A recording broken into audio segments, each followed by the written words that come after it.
Tonight on the Daily Debrief, prosecutors ask the jury whether a man who dropped his daughter to her death was legally insane. Last time I checked, he's still alive.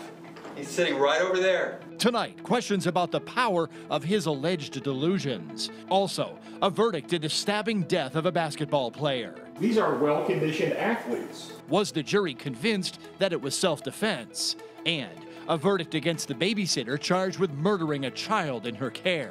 Plus, the woman who plotted the murder of her own mother is now engaged. The nation's top criminal cases are on the Daily Debrief. It's Monday, April 15th.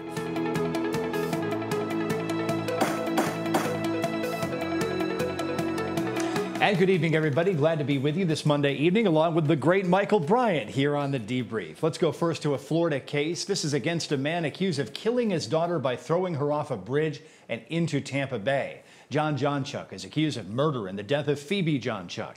His defense is that he was legally insane and therefore cannot be held criminally responsible.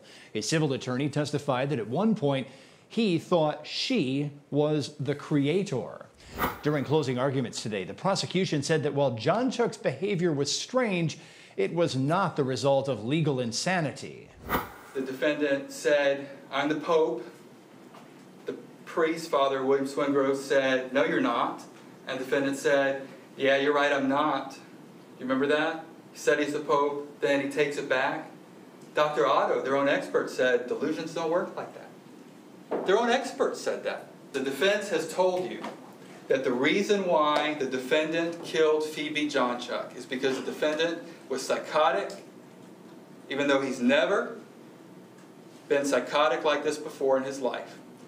He was psychotic and he had a delusion that both he and Phoebe needed to die or the world would go to hell.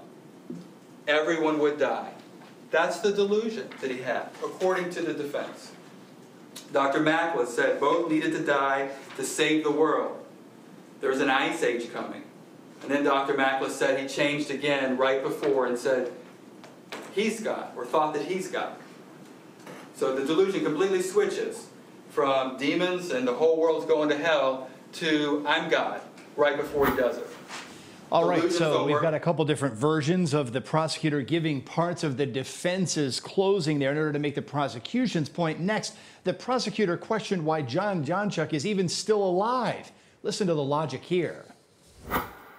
If the delusion is that both he and Phoebe both have to die to save the world, he didn't follow the delusion. Because last time I checked, he's still alive. He's sitting right over there in the purple shirt. He didn't die. He didn't jump.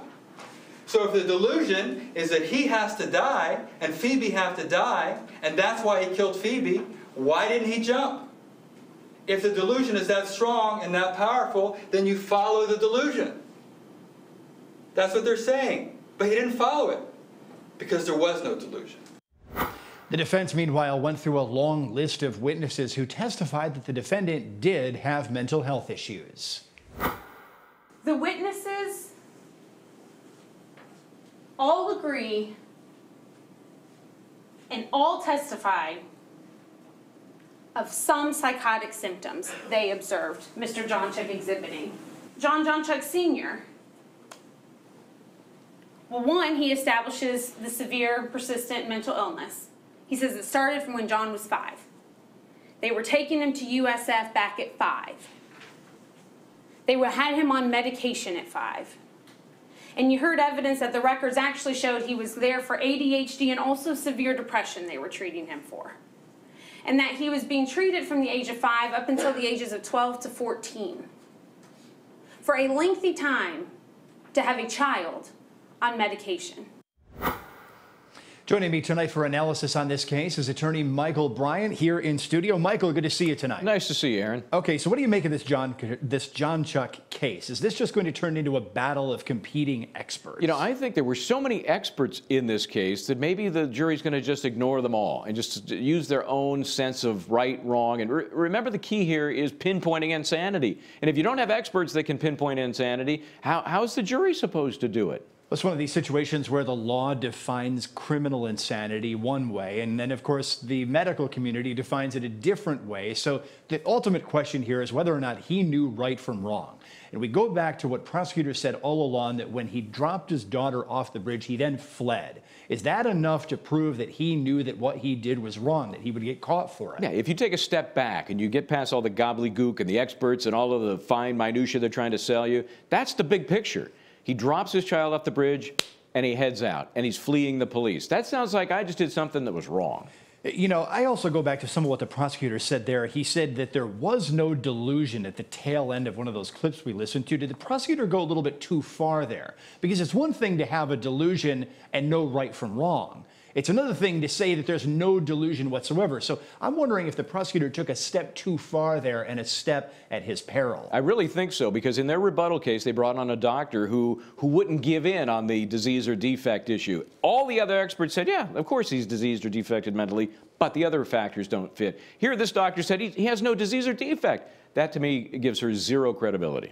Okay, so we have the jury still deliberating in this case. We're going to wait and see if we get a verdict tonight or if this will push into tomorrow. Meanwhile, closing arguments and a verdict in the case of an Iowa man accused of stabbing a college basketball player to death. A jury convicted Luke VanHemert of second-degree murder in the 2018 killing of William Penn University basketball player Marquise Todd. VanHemert claimed he stabbed in self-defense after a minor car accident led to an attack outside that defendant's own home. Here is the late afternoon verdict. We, the jury, find the defendant, Luke Ryan VanHemert, guilty of the crime of murder in the second degree. Signed, presiding juror. And after the verdict, the defendant appeared several times to be crying upon learning his fate. During closing arguments earlier today, the prosecutor said the defendant's current version of the stabbing made no sense. Keep in mind, the defendant's story has changed a couple of times. The defendant's version of the stabbing is worthy of your careful consideration and comparison to reality. Comparison to whether any of you thinks it's even possible that it could have happened the way the defendant now describes and first described as having happened in this chair. Not on the night of the event, years later, while he's sitting here charged with this crime. Stanley VanHemert testified that the defendant comes from the south, out of nowhere. So does Donaldson. And then, really importantly, told the police and testified here under oath that that interaction between the defendant and Mr. Todd was over almost as soon as it started. This was not something that went on and on and on and scuffled around, fell down, got up and screaming and yelling, according to the defendant's own father. This altercation was over before it started. There's only one explanation of how that altercation with the defendant being his height could have ended that altercation so quickly with 6 foot, whatever he was, Mr. Todd, was with the knife. With a knife. So the prosecutor suggests that the defendant was the first aggressor, and the prosecutor was referring to this testimony from the defendant himself, who described stabbing victim Marquise Todd. I want you to describe for me how you stabbed Mr. Todd when you say you were on the ground and he was on top. I can't describe it. I was on the ground looking at the ground, so. Are you right-handed or left-handed? Right-handed. Did you use your right hand to stab him? Yes, sir. Were you holding the knife with the blade this way, or were you holding the knife with the blade this way? That way, sir. This way? Yes. And what did you do? He's on top of you, you're facing the ground? He's on top of me, I'm facing the ground, he's punching me in the face repeatedly. I'm scared for my life, so I do this. You're doing this? Yes. All right. And he's supposedly hitting you, and you stab him through, all the way through his arm, all the way through his chest and into his heart. I don't know, sir. I wasn't looking at him. Also possible that he is following your father toward the door, you're over here, and you come at him with a knife and stab him in the shoulder and stab him in the heart and kill him with no warning. Right? No, sir.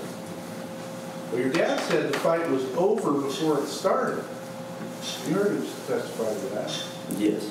Right? Didn't sound to me, did it to you, that you had time to get punched 6 or 7 times and wrestle around, get thrown on the ground, and reach into your pocket? Was it an open knife? What do you mean open? Well, it wasn't a buck knife, right? No, I had to open it, yes. He did not buy that testimony ultimately. The defense said Luke VanHemert was outnumbered and outpowered, and he just had to defend himself. And so you have these very large athletic men. Smallest, 6'6". Mr. Todd was 6'9", almost a full foot taller than my client. And they're athletes. They're not just big people. These are well-conditioned athletes. There's a huge difference between an athlete and a non-athlete, and these were elite athletes. Tall, muscular athletes come to your house. No injuries other than the one on Mr. Donaldson's hand, which he said he got from punching something. Whereas, in however brief this fight took place, we know Eli Marcus is assaulted. It's kind of hard to notice in his picture, but certainly when he testified, his nose does seem quite a bit more crooked as he testified about it than it did when he appeared on the stand. He's got a busted lip. He's got an abrasion up on his eyebrow. It's apparent that my client was in fact assaulted. He was struck about the face several times, as he testified to, and it makes sense that that happened before the stabbing had occurred. These 3 huge athletes were clearly having their way with these 2 towny guys. Let's turn yet again to attorney Michael Bryant on this case. So, Michael, is this a case that surprised you in any way? You were at the news desk here when this verdict came in. It was a very brief deliberation for that jury. I really think that the jury looked at this guy, this defendant, and said, did he have other options? Could he have somehow gotten himself out from under this guy? Could he have escaped any sort of conflict that led to him feeling he had to pull a knife and stab the guy? If he had opportunities to avoid that kind of confrontation, then the jury's going to hold that against him. And I think that's maybe what they saw with this guy. Or did the jury potentially not believe a word that came out of this defendant's mouth? Because, look, I mean, the position he described, so I'm on the ground face down, and there's a guy on my back, and I just happen to somehow open a knife up, reach behind me, and stab him right square in the heart? Yeah, I mean, that's not very believable. It is. If you put yourself in that position, it would take the most luck to somehow injure somebody, to debilitate them. He not only did that, he killed the guy. So no, I think the whole thing was unbelievable in the amount of force he needed and how he executed it. And we had the testimony from the friend of the defendant who said, well, I sort of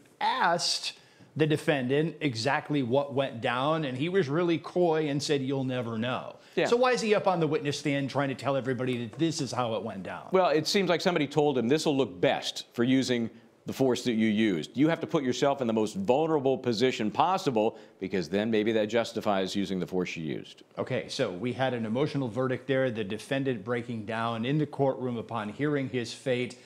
We're going to have to move towards sentencing at this point. Yeah, he could get up to 50 years. He's 23 years old, you know. He's going to spend many, many years. He'll get out, I'm sure. But, you know, he's looking at some stiff time. Serious time. All right.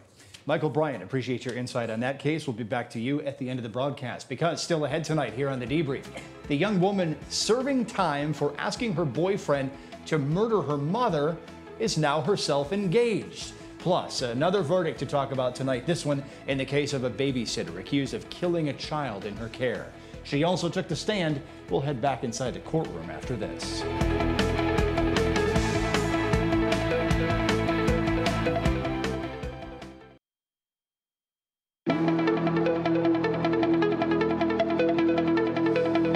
New developments tonight in the college admissions scandal, which has entangled a number of elite universities and parents allegedly willing to do whatever it takes to get their children a spot.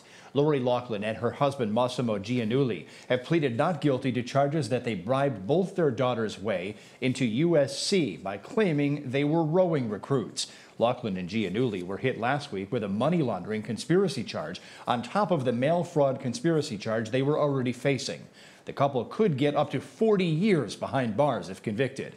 They previously rejected a plea agreement which actress Felicity Huffman accepted earlier this month after pleading guilty in her own case. The spa where New England Patriots owner Robert Kraft was caught in an alleged prostitution sting is the subject of a new lawsuit tonight. A patron who identifies himself only as John Doe is suing local police and prosecutors, saying the police department's liberal use of hidden cameras inside that spa violated his civil rights. The lawsuit also claims the police pulled over massage parlor patrons for minor traffic offenses and grilled them about what went on inside the spa. The plaintiff was not among the people charged in the sting and says he did not receive sexual favors inside that building. A young Missouri woman who is behind bars after plotting her mother's death is now engaged. Gypsy Blanchard is planning to tie the knot with a young man who wrote to her in prison. Gypsy's mother, Dee Dee Blanchard, had convinced her hometown that Gypsy was severely ill, but it was all a lie. Blanchard asked her then online boyfriend at the time back then to stab her mother to death to escape the abuse. We are heading now to a California courtroom where a case is continuing this week about a high-profile quadruple murder. That case is expected to wrap up soon. Charles Merritt is accused of killing business partner Joseph McStay, wife Summer McStay, and the McStays' 2 children. A biker found all 4 of their bodies in shallow graves in the Mojave Desert in 2013, some 3 years after they disappeared. Each family member was beaten to death with a sledgehammer. Our live coverage of this complicated case is set to resume Wednesday here on the Law and Crime Network. A verdict late Friday night in the case of an Ohio babysitter accused of killing a young girl in her care. A jury convicted Lindsay Partin of every single count, including murder, involuntary manslaughter, and several counts of endangering a child. Victim Hannah Weshy was just 3 years old. Prosecutors convinced the jury that Partin lashed out and both struck and shook the girl after the girl misbehaved. The injuries eventually caused the girl's death. As to count 6 of the indictment, murder, in violation of Ohio Revised Code Section 2903.02, subsection B, we, the duly impaneled jury, do find the defendant, Lindsay Partin, guilty. All 12 signatures accompany the verdicts.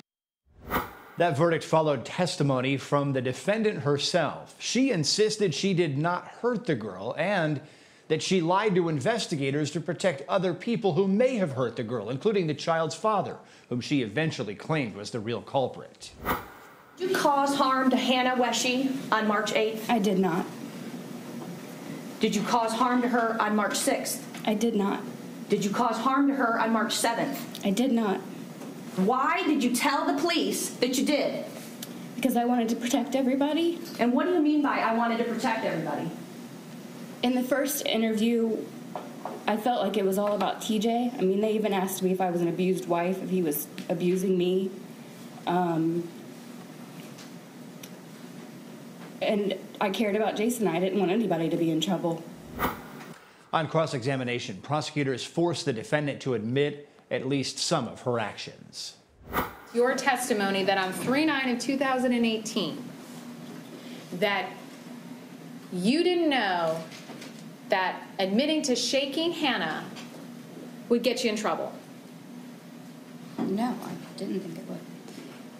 It's your testimony that on 3/9/2018 that you didn't know that shaking Hannah and that you didn't even know if she lost consciousness wouldn't get you in trouble.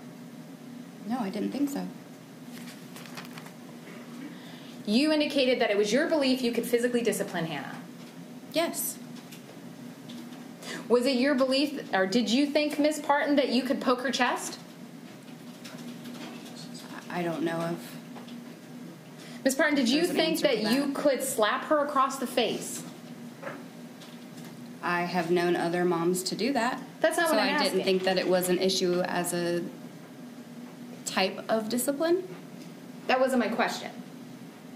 My question was, it was your belief that you could physically discipline Hannah. Was it your belief that you could slap her across the face to discipline her? Ask an answer. It wasn't answered yet. Thank you. Yes. Did you think then, was it your belief that you could squeeze her middle? Yes. Was it your belief that you could hit her on the face with an open hand? Yes. And was it your belief that you could hit her on the chin with a closed fist? Yes. And was it your belief that you could shake her? Yes. May have been the testimony that did end that defendant. So let's go back one last time to attorney Michael Bryant in studio here. So Michael, the defense said this was a case of bad police work. The police didn't even mount an investigation into the child's father, who had the child right before the child was in this babysitter's care. That was not enough here. I know, but that's what bothered me most, because you have to believe, if you're the jury, that something happened in that really short period of time from when the father dropped Hannah off to the point where she fell unconscious and had to be evacuated and sent to the hospital. How could that have happened so quickly unless something preceded it with Dad at their house? Okay, so would this have been a better case if the defendant did not take the stand and ultimately get boxed into that cross-examination we just heard, and we just had this big what-if about the police work hanging over our heads? I think it would have been better. I think she had to take the stand, I do. But I think she could have been better prepared not to be so forthcoming and so nonchalant about corporal punishment. Maybe it's a cultural thing, maybe where she grew up it was different, but to say I can squeeze, I can slap, I can, chuck some kid's chin, and that's okay. I think that sends the wrong message to the jury. Maybe she was prepared. Maybe that's just the way she came across. We'll never know here. But look, I mean, the body language of the defense attorney shaking her head at the verdict, is that a good look? Well, I think it's understandable. We saw how passionate this attorney was. I mean, she was in everybody's face on that witness stand, even her own witnesses. So she was very intense in this case. I was not surprised to see her show some, for her, reserved reaction, actually. Okay, so ultimately here, an admitted liar was not to be believed when she said that she didn't do it. That's right. And she had such changes in her stories. The jury figured, hey, if she's lying about that, what else is she lying about? She admits to striking the child and all these other points. We don't have to fill in too many blanks. She must have done it. It's a sad case all the way around whenever something like this happens. And we always kind of have that what if. What if the police had gone further? Would it have been a cleaner conviction? Yeah, I mean, I think it would have left fewer questions for me. It bothers me, this one. Michael Bryant, appreciate your perspective here on The Debrief. You bet, Aaron. And that's all the time we have for tonight. We appreciate you watching. You can join us again tomorrow at 5 p.m. Eastern, live right here on the Law&Crime Network for this daily wrap-up of the best moments in cases nationwide. Live coverage begins tomorrow at 9 Eastern of our trials.